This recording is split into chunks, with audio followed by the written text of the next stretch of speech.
Monsieur Don Israël, bonjour. Bonjour, merci.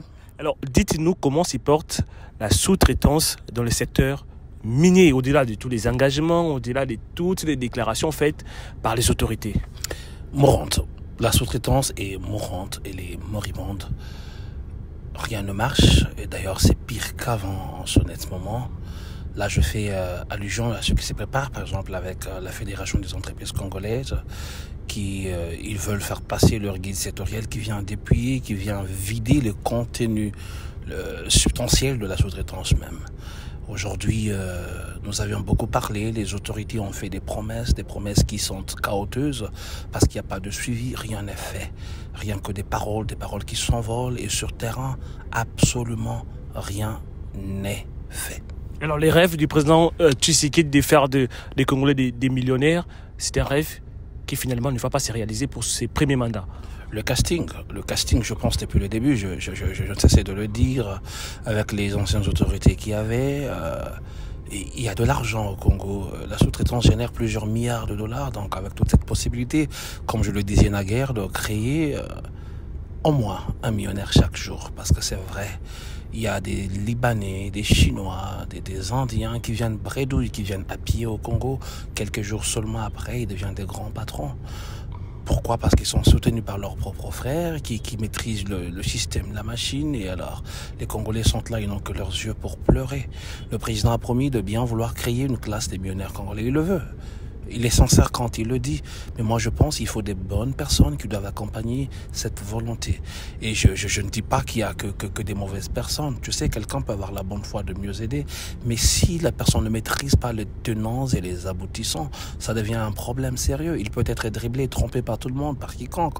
Et là encore, on dira oui, c'était juste un chapelet de bonne volonté.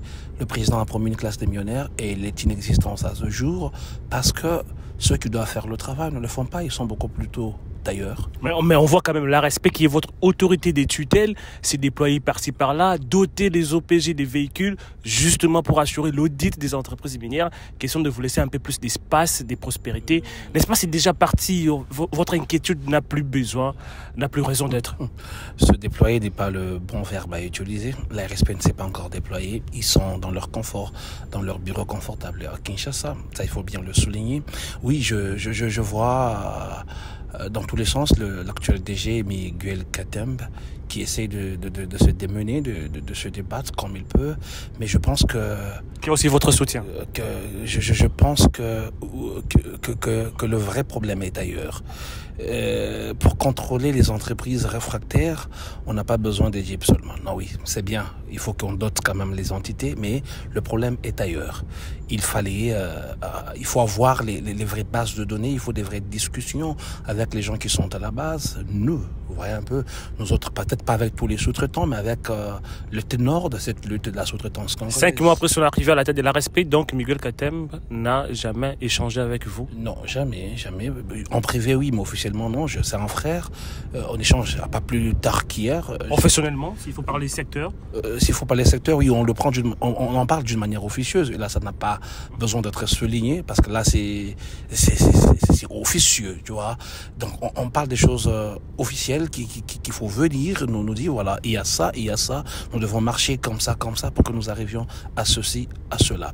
Doter la respect des ordinateurs, des véhicules, c'est bien beau tout ça, mais commencer par punir des entreprises réfractaires parce qu'il a trouvé des dossiers sur sa table. Combien de fois j'ai écrit des mémorandas au président de la République là où la respect était mise en copie? Pourquoi ne pas commencer par l'essentiel? C'est ça la maladie au Congo. Vous connaissez qu'il y a telle entreprise qui vole. Il a trouvé sur sa table des entreprises qui payent les pénalités pour les mêmes contrats qu'il continue à exécuter.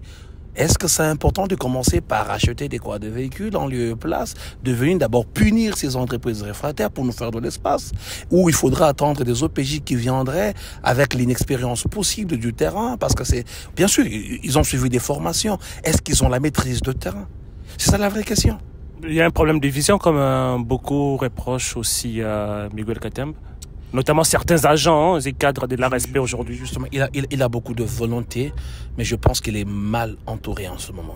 que des profiteurs, que des gens qui viennent juste pour sucer à la mamelle de l'ARSP. D'ailleurs, ce qui me fait mal, c'est notre argent, c'est mon argent. C'est nous qui finançons les caisses de l'ARSP. Avant que mon travailleur touche son salaire, ce travailleur qui est parti marcher, se promener sous le soleil, travailler sous la pluie, se battre et se réveiller à 5 heures du matin, avant qu'il n'ait son salaire, l'ARSP a déjà son quota. Tu vois un peu. Alors quand cet argent doit être dilapidé pour des personnes qui n'en valent pas la peine, je ne parle pas de tout le monde. Certaines personnes qui viennent aux côtés des autorités pour essayer juste de sucer ce qui est substantiel pour eux. Et ça, nous le déplorons. L'argent lapidé, comment? Là, vous faites allusion à tout ce que nous voyons ici, c'est cette communication, un peu les matraquages et tout. On associe des influenceurs, des pancartes par-ci par-là. N'est-ce pas? C'est aussi une manière pour Miguel de démontrer combien il travaille. Non, c'est pas la bonne manière de montrer combien on travaille. C'est moi qui dois dire que Monsieur Miguel travaille. C'est pas les Quinois. Il le fait. C'est pas les Quinois qui doivent avoir les pancartes pour dire qu'ils travaillent. Non, ça c'est de la publicité pure et simple. Donc ça n'a rien à voir. Je n'ai rien contre les influenceurs de la ville de Kinshasa qui sont mis à contribution pour essayer d'être en soutien aux actions de l'ARSP. Non, rien à voir avec ça.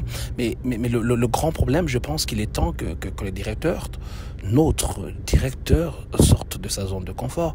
Il nous a promis plusieurs semaines que bientôt on va commencer. Il a dit au président, imminent, on va commencer. Il a vu le président, ça fait 3 semaines et rien n'est fait encore jusque-là. Je pense, plus qu'on prend du temps en annonçant qu'on va le faire, les autres prennent des stratégies, changent des méthodologies. Comment tricher, comment voler. Et quand vous viendrez, vous ne trouverez rien. Absolument. C'est ça le vrai problème. Mais les autres, vous me disiez à un moment qu'il y a en RDC des sociétés qui viennent, qui n'ont même pas un numéro RCCM, qui ne sont même pas identifiées régulièrement, mais qui, comme ça, gagnent des marchés. Est-ce que vous avez une illustration à faire? C'est récurrent, ça arrive chaque fois. Est-ce que vous savez que d'abord les entreprises chinoises ne sont même pas contrôlées? Ils sous-traitent aucunement Congolais. Ça, c'est une vérité crue. Quand déjà une entreprise ne sous-traite pas Congolais, à quel moment vous saurez même que cette entreprise a eu à faire quoi?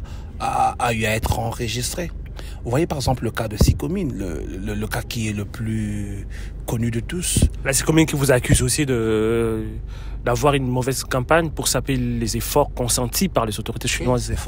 Quels efforts les autorités chinoises ont eu à mettre dans ce sens? J'étais à Sicomine il y a 2 ans, 3 ans par là, lors de la semaine internationale du tourisme. Avec le gouvernement congolais, nous avions été là, je leur avais dit la vérité. Ils nous ont présenté ce qu'ils étaient en train de faire. Sur leur présentation, nulle part il était mentionné même qu'ils sous-traitaient les entreprises congolaises. Pas ce que moi je dis, eux-mêmes c'est qu'ils nous ont présenté. Et je leur ai dit, vous avez bien fait la présentation, combien vous engagez 5000 travailleurs, combien vous faites ceci et cela, où est la part des sous-traitants congolais? Personne n'était capable de me répondre quoi que ce soit. La Sicomine, c'est multiplié par 8, Sicomine 1, Sicomine 2, Sicomine 3, Sicomine 4, 8. Comment ça? Il y a 8 Sicomines quand tu arrives à Sicomine. Tu vois? Et ces autres 8 Sicomines ne sont que des entreprises sous-traitantes qui travaillent sous couvert de Sicomine. Comme ils travaillent sous le nom de Sicomine, ça veut dire qu'ils ne sont même pas enregistrés comme entreprise au Congo. Alors, quel est le rôle, au-delà de ces tableaux reluisants que vous présentez, le rôle du club des sous-traitants? Vous avez un club de sous-traitants, et puis il y a un moment où vous aviez signalé qu'il y a un atelier qui a même commencé ici aujourd'hui à Lubumbashi pour trouver un but sectoriel et consorts. Mais on sait voir quand même il y a des entités, des organisations qui travaillent pour que la situation soit résolue. Oui, le club national des sous-traitants dont je suis porte-parole. Et nous sommes mis ensemble pour essayer de nous donner de la force, pour essayer de regarder dans une même direction, et booster ceux qui sont faibles et de ceux qui titubent encore. Et nous sommes là.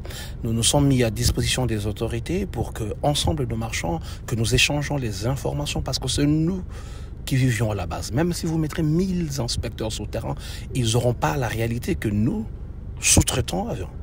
Je connais quand est-ce qu'il y a une entreprise sous-traitante qui est entrée à Kamoa, qui est entrée à KCC, parce que nous les côtoyons chaque jour. Notre vie, c'est la mine. Nous sommes là chaque jour. Nous savons que ça, c'est une entreprise congolaise. Ah, ça, c'est tel frère qui a eu un contrat. Nous savons que là, c'est une entreprise montée de toutes pièces. Nous connaissons les réalités. Nous sommes mis à disposition de quoi des autorités afin qu'ensemble, nous puissions regarder dans une même direction. Mais depuis le passé, la RSP n'avait pas compris notre démarche avec le directeur Ahmed Khalej et actuellement avec le DG Miguel. Comme je le disais tout à l'heure, oui, on a des contacts en privé, mais ça ne doit pas rester à ce stade. Nous devons être reçus, nous devons nous côtoyer officiellement, échanger des informations d'une manière officielle et travailler en collaboration. Leurs inspecteurs ne seront efficaces que quand ils travailleront avec les sous-traitants que nous sommes. Et là, vous vous acharnez un peu Parce que plus. et vous voyez, donc si les inspecteurs de la RSP travaillent pour leur compte sans notre aide, sans notre appui, ils viendront en mission, ils vont pondre des rapports. Et qui vous dit que ces rapports seront vrais? Ouais, un peu. Donc, nous sommes à la base. Nous connaissons. Nous connaissons qu'aujourd'hui, il y a telle entreprise qui vient d'avoir un contrat. Ils sont là en train de travailler. Ouais, un peu. Donc, pas même besoin d'une inspection pour que je sache qu'il y a une nouvelle entreprise étrangère qui vient d'entrer sur la mine. Parce que je vis là-bas.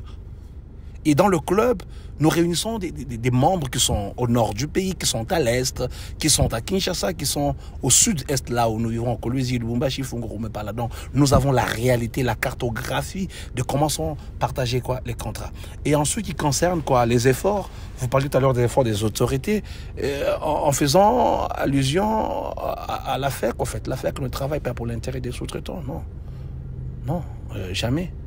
La FEC ne travaille pas pour l'intérêt des sous-traitants.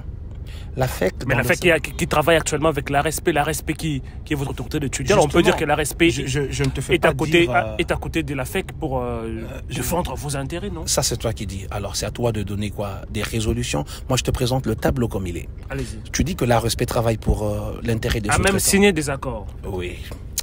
Moi, je vous dis aujourd'hui que la FEC ne travaille pas pour l'intérêt des sous-traitants.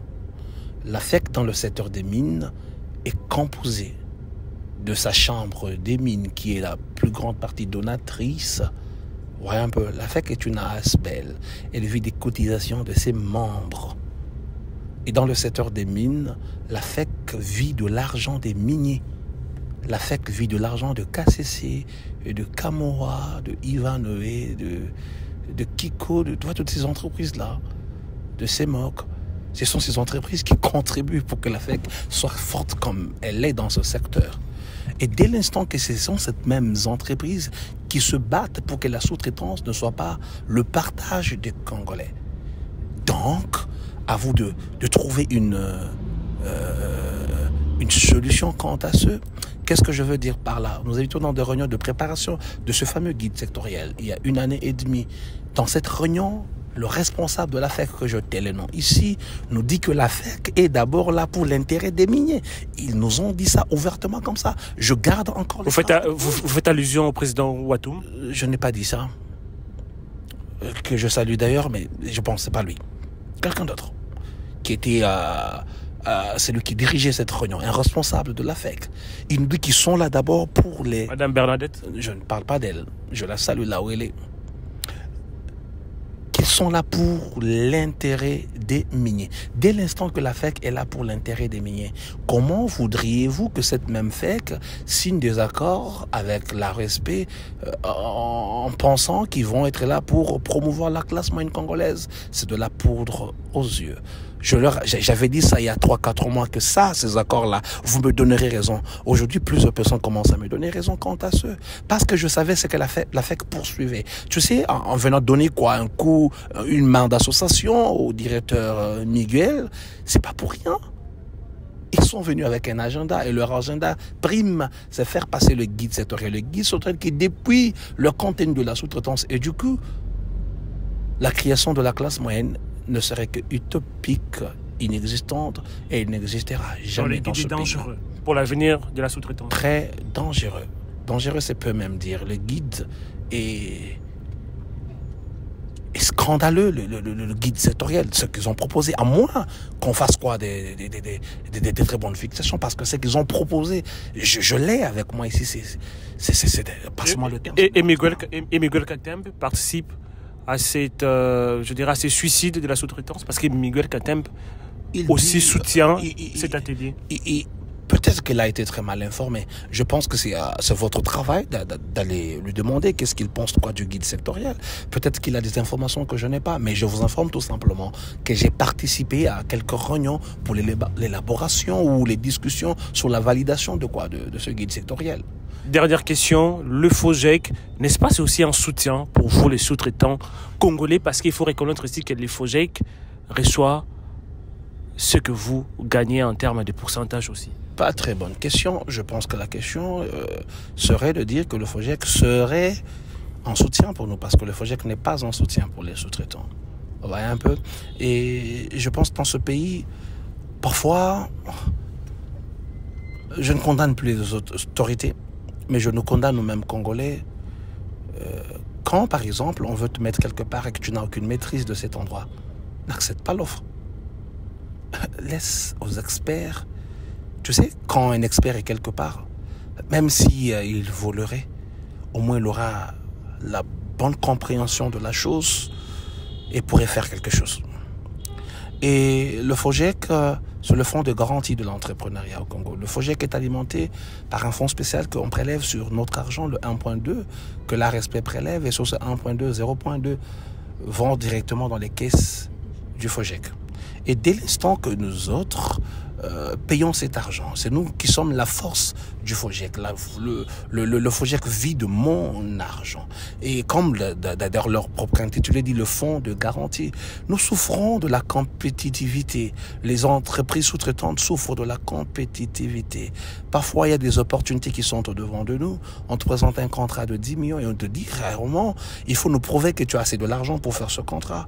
Et souvent, les Congolais n'ont pas cet argent parce que les banques n'accompagnent pas. Le taux d'intérêt avec les banques commerciales du Congo, je te dis, mon frère, c'est la mort. Juste, par exemple, pour un dépassement d'une facture, on te demande 3%, 2-3% pour certaines banques, pour une durée de 2 semaines. Voyez un peu ça là, c'est énorme avec les taux d'intérêt qui vont à 13-14%. Alors que le double digit dans le business que nous faisons, c'est entre 15 et 25%. Quand la banque doit prendre 13% et que tu as travaillé pour 15%, c'est pour que tu restes avec quoi? Voyez un peu, c'est ce qui bloque les entrepreneurs congolais. Et le FOGEC devrait être réellement le fonds de garantie. On me donne une opportunité d'un contrat de 10 millions. J'amène le contrat auprès du FOGEC, voilà, il y a ça, regardez, venez me soutenir. Il devrait, je n'aurais même pas besoin de venir vers le FOGEC, voyez un peu, c'est le chemin inverse qui devrait se faire, parce que le FOGEC est informé, il partage la même base de données que l'ARSP connaît que dans Israël, avec son entreprise, ils ont un contrat quelque part. Par le même fait, le FOGEC connaît aussi. Donc dès l'instant, pensant que c'est un contrat important, c'est eux qui doivent venir, mais comment tu t'y prends? Oui, nous avons reçu 0.2. Peut-être le mois passé, on a reçu 20 000 $ de ton argent. Et comment est-ce que tu es débrouillé pour être compétitif? Le FOGEC ne le fait pas. Jamais. Je ne connais pas un seul entrepreneur congolais sous-traitant qui a été soutenu par le FOGEC. Je ne connais pas à ce jour. Et d'ailleurs, même dans leurs propres publications qui font passer à longueur de jour des télés, le chaîne de télé, toi, en tant